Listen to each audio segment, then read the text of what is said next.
Okay, I'm trying to get. For some reason, I was like looking at myself. I was like, oh, my eyes are sparkling. And then I was like, why am I looking at myself? Okay. Oh, if the people only knew what it took to get this engine started. I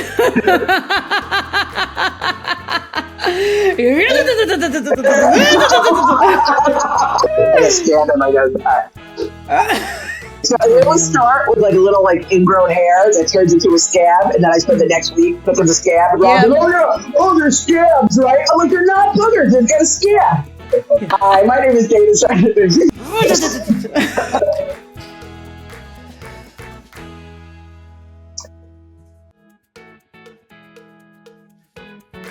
We're shedding our masks and breaking down walls. Hell, we may even drop our drawers. That's right. We're going Commando with Angela and Dana. Hi, my name is Dana Sarnato, and this is Angela DeMarco, and we are going Commando. Going Commando is a little show that we put together because we understand the importance of authenticity. We understand the importance of being who you are, embracing that, and bringing it to the world. And we do that, and we're hoping by doing so, we give you permission to do the same. There you go. You got it.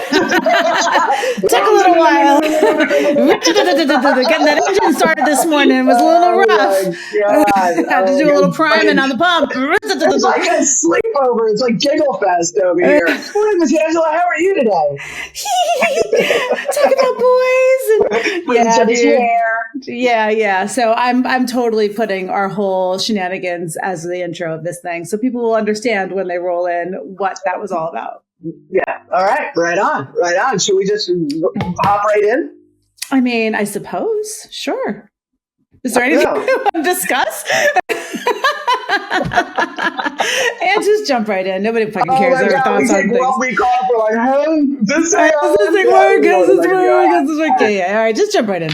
Okay. So today we're going to talk about your personal GPS and how we all have a personal GPS that includes an emotional guidance system and a physical guidance system. And when we honor these systems, like really listen and pay attention to them, how they really are here to guide us in the direction that we need to go.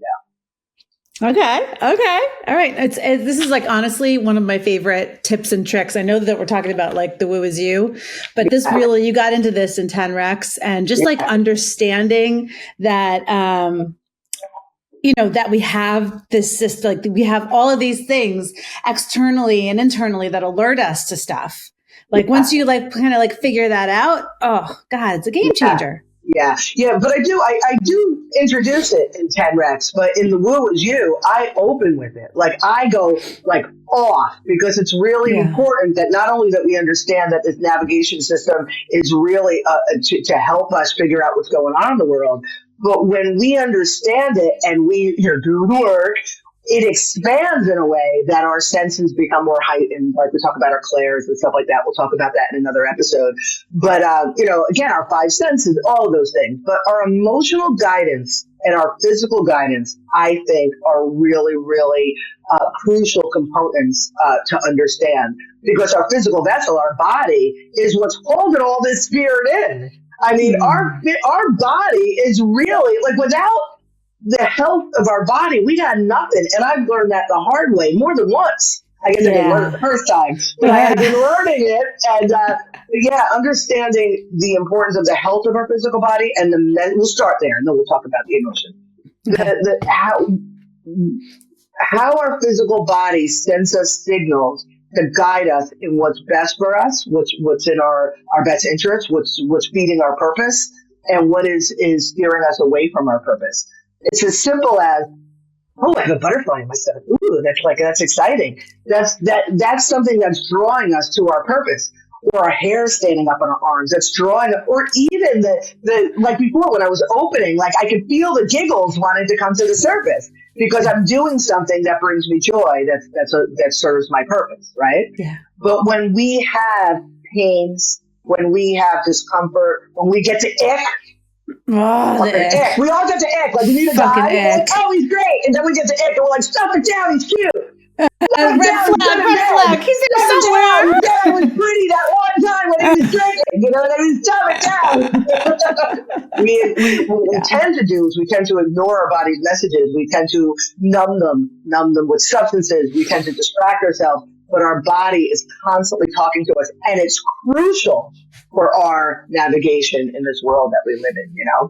Yeah, dude. As like you described it, like as simple as getting like that little like, ooh, this is fun. This is exciting. Or you and I, like if we have like some kind of profound insight, we're always like, ooh, like the chills. Or like, it's like, oh yeah, you're like, okay, whoa. It's like vertigo. And what about for me, the tears I have learned.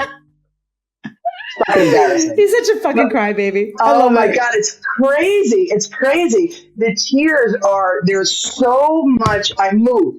The tears are a sign of me being moved, and they just and I'm like by the beauty in the world, or just it's crazy. I didn't tell you. This weekend we were at the mall, and this is kind of like a weird where I like say something that I did that was nice, and I try to act whatever. It's just part of the story, so just fucking bear with it. So you're talking about how great you are. Well, yeah, it's weird. It's weird how it's gonna come out, but there's a point in my story, so just fucking try to dig past the nonsense.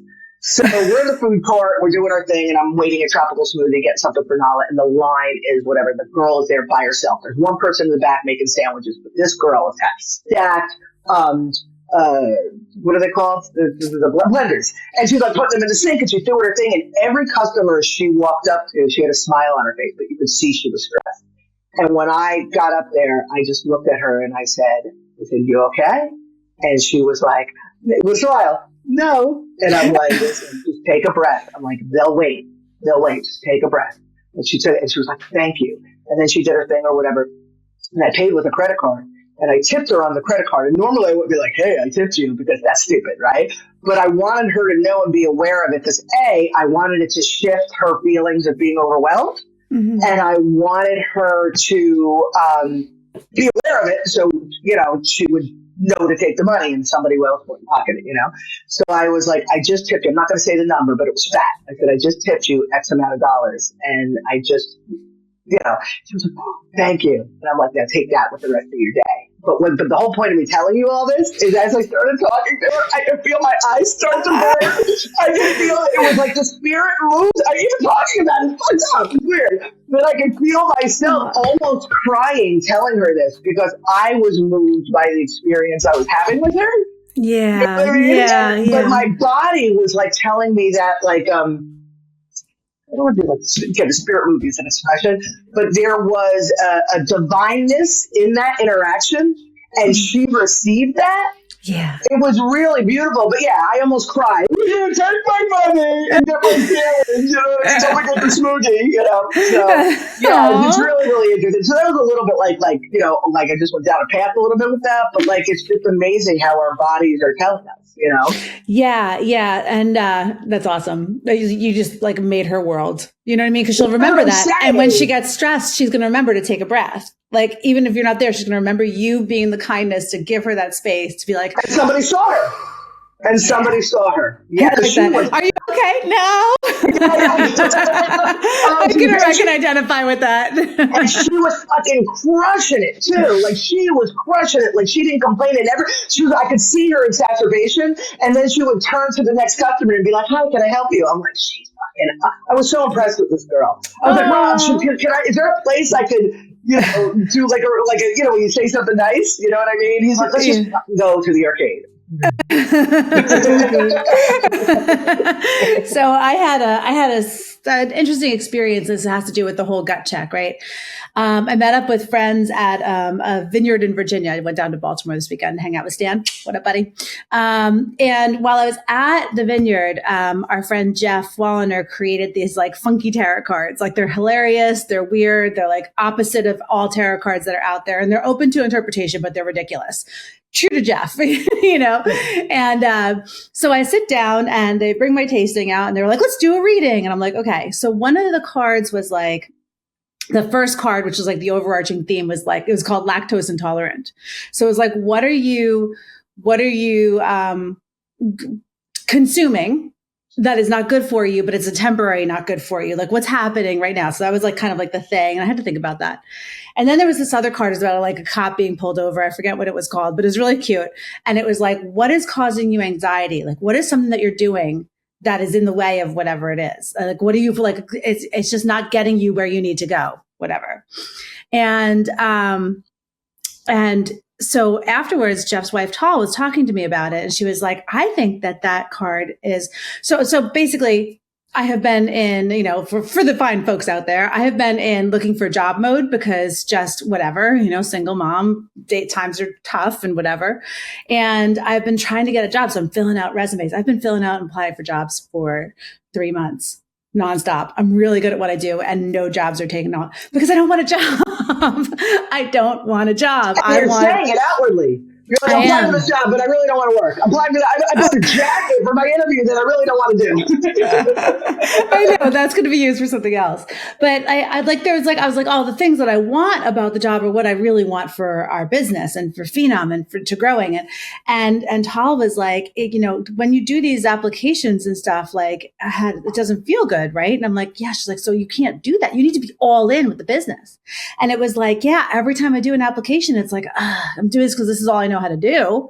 And I got to survive. I got to figure this out. But it was like, once that realization hit me and how much time it was taking me, how much like anxiety I was putting into it, how stressful it was, how annoying.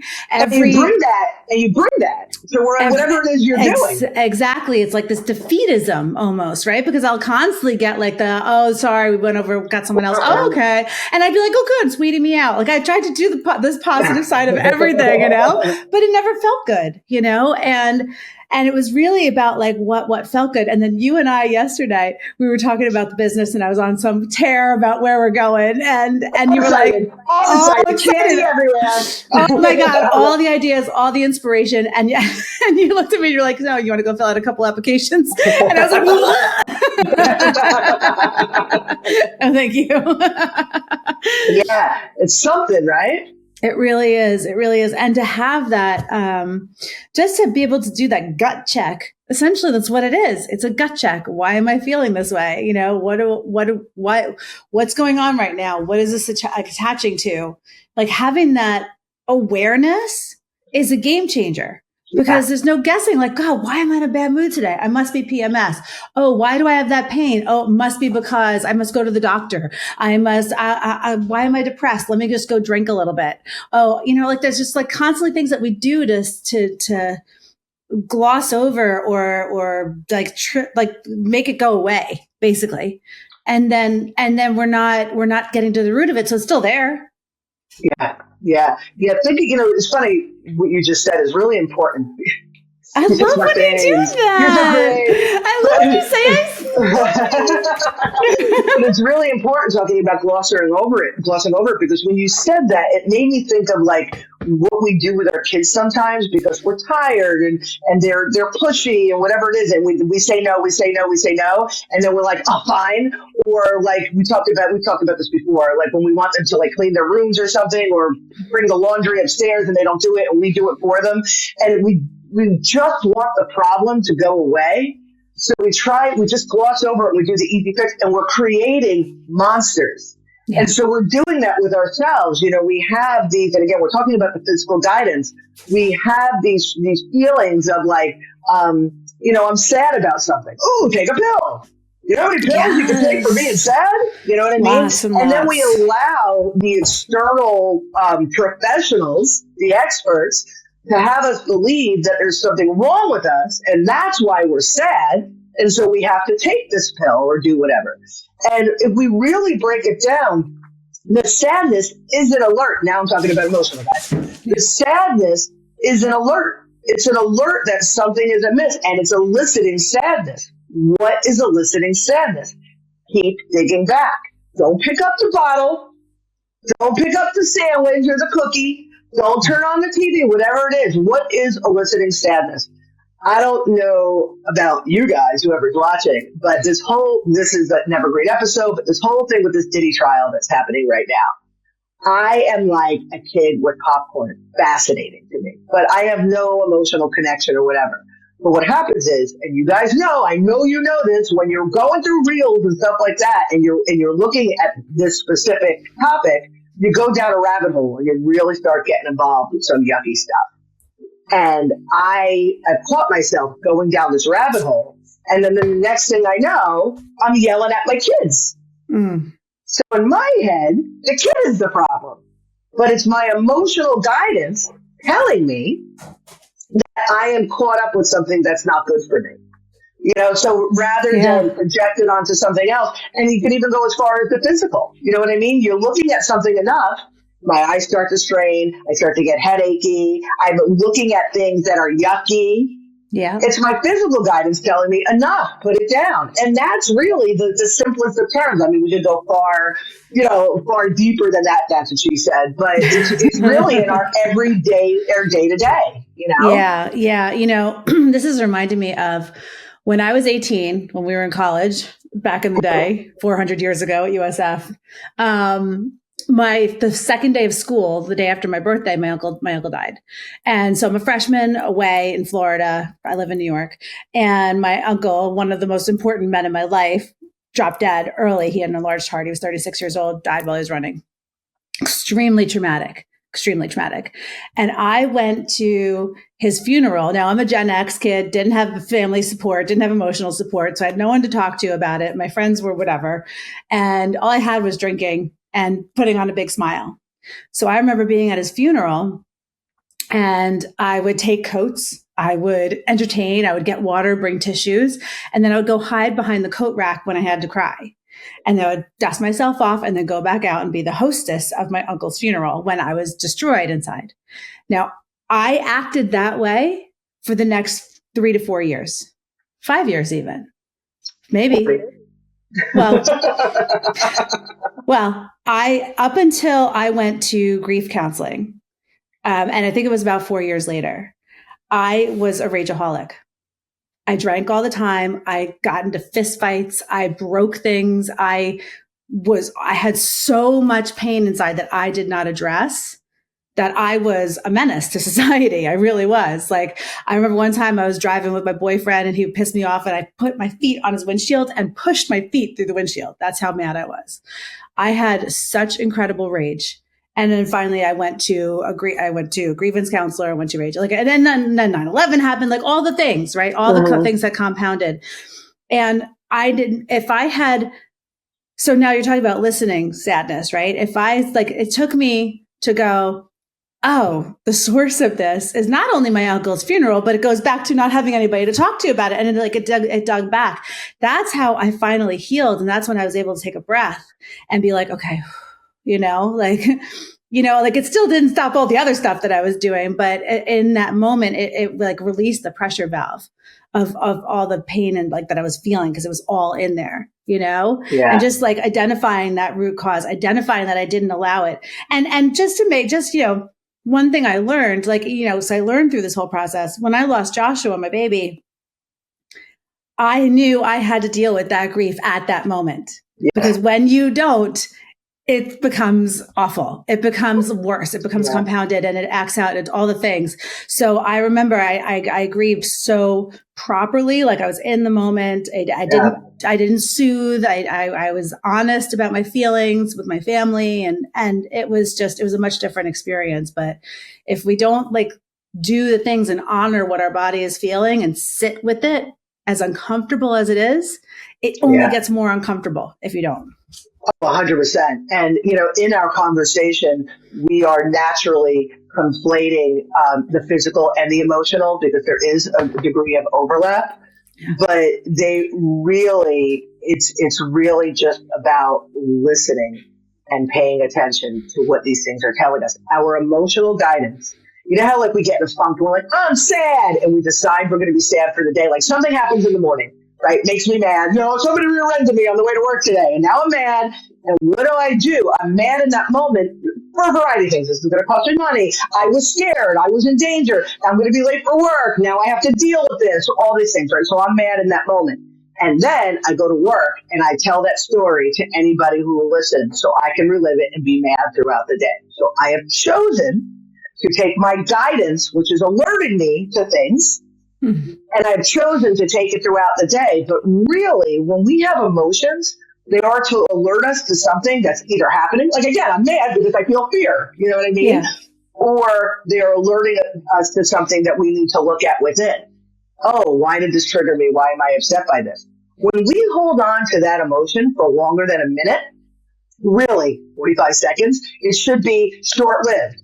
Oh, the stove is hot. I pull my hand up. Oh, I have this emotion. What does it mean? When we hold on to it longer than a minute, we are now becoming entrenched in that emotion. And now that emotion is dictating the decisions that we make, rather than us being in control, utilizing that emotion to help us decide what direction to take. If I'm looking at my GPS and the arrow goes this way, that is an alert for me to make a right.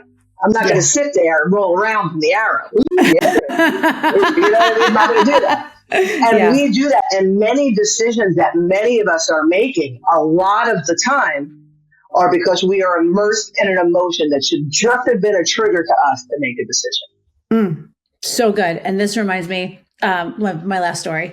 I was driving back from Baltimore this weekend. And I got into Staten Island, and Staten Island was where Christian had his seizure. So my son was 3 and he had a febrile seizure. I thought he was dead, pulled him off on the side of the road. You know, like it was fucking traumatic, but it was not tragic, as you told me in that moment, you know?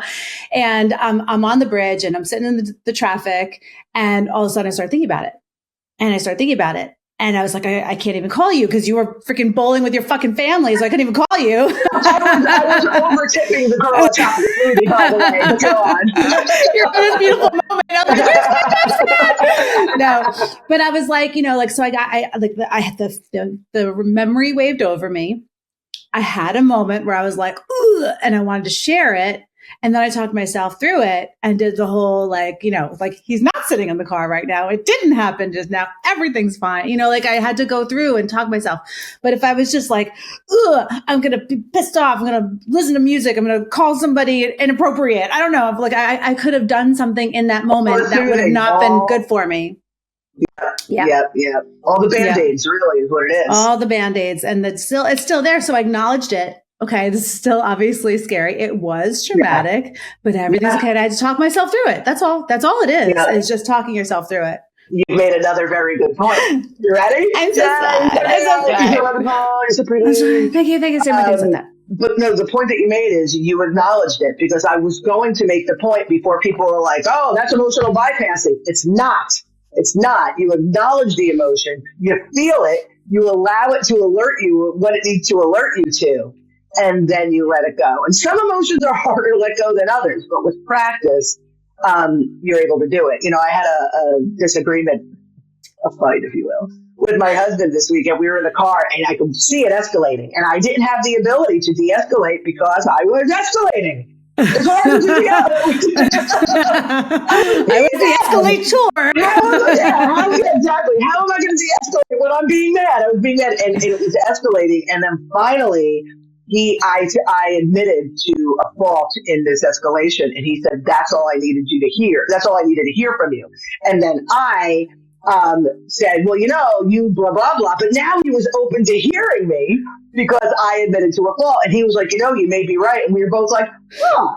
I swear to God, and then we fist pumped and it was gone and it was done. And it was an amazing example of when you acknowledge things, you can let go of them like that.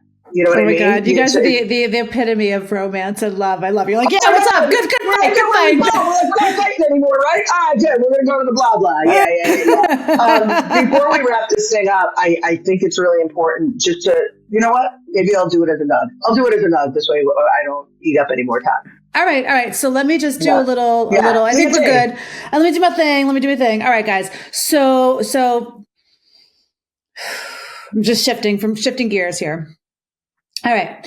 Dana and I are the co-founders of Phenom Publishing. Phenom Publishing is all about celebrating authenticity, much like what we do here.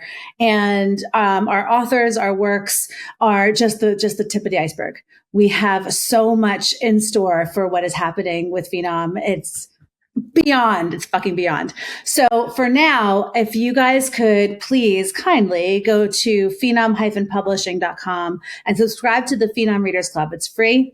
we're giving you right now we're celebrating all of our books and all of our authors through the emails, but eventually we're going to be talking more about the Phenom movement. So just hang tight. It's going to be pretty awesome. This season, we've been discussing Dana's third book in the 10 Recommendments trilogy. It's called You've Cracked the Code, The Woo Is You. And we have a special offer where you can buy all 3 paperbacks for $30. It's available through the Phenom Readers Club. So sign up. You get all these cool things. But just join us, support us, subscribe, share this silly little show if you feel so inclined. You can follow us on Instagram. I'll put the handles in the show notes. I would put mine, but mine's pretty much like Dana's. I'm tagged and everything, so you can just follow Dana if you want, and our Phenom. But just let's just hang out in socials. Let's hang out in email while we can. Comment below. We love getting comments on these things so we can interact with you guys. And if there's questions or anything that you have, please throw them in the comments and we'll address them in the next show. That'd be awesome. So with that, Dana's going to do her nugs. I'm just going to say, stay fresh, cheese bags. Awesome. So I had a nug like on deck, but I have a new nug. So we're just going to table that nug for now. So we spent this entire episode talking about the personal GPS, the emotional guidance and the physical guidance. And we really, like I mentioned earlier, we conflated the two quite a bit and we really focused on the emotional. But I just want to bring some attention to the physical guidance because it's really, really important. Our bodies, they are a barometer. They really, if we're paying attention, if we have clarity within our vessel, I'll call it, we are able to sense things in a physical way. Again, the hair standing up on the arms, the tears, as we mentioned, you know what I mean? Even like the pit in the stomach, we feel things. And it's important that we tend to that because we feel things in a good way, but we also have alerts to something is amiss. And when that energy gets stuck in our body, because remember, we all have energy, the chakra system, energy free flowing through us. When that energy gets stuck in a place because of maybe an emotional trauma, something that hasn't been reconciled, it can create maladies in our body. And much of our illness, even though it's diagnosed by the medical profession, much of our illness stems from stagnant energy, from something emotional that hasn't been resolved. And that is why when we're talking, we're conflating the two because they really do go hand in hand. So I just ask you to be in awareness of your body as much as you can. Stillness helps. I actually sat outside this morning and asked, it's so weird, but asked every part of my body, how are you doing? And I started with my feet and I moved my way up and really got some insight and things that I need to do to help things move along. I'm really working on regenerating the health of my body. So just know if you have certain maladies that you're taking pills for, that you're going to the doctor for, ask yourself that's where you do the root cause work. And that's where you really dig and you find out where did this start? And if you can put that to rest, you can heal your body. And one more thing, there are plenty of resources out there. You can heal your life by Louise Hay. You got Joe Dispenza stuff. In my books, you can heal your life. The medical profession is great for a lot of things, but it's not the be all and the end all. So that's my nug. Thanks for listening. Getting off my soapbox. Have a nice day. Stay fresh, cheese bags. Thanks for watching this episode of Going Commando with Angela and Dana, brought to you by Phenom Publishing.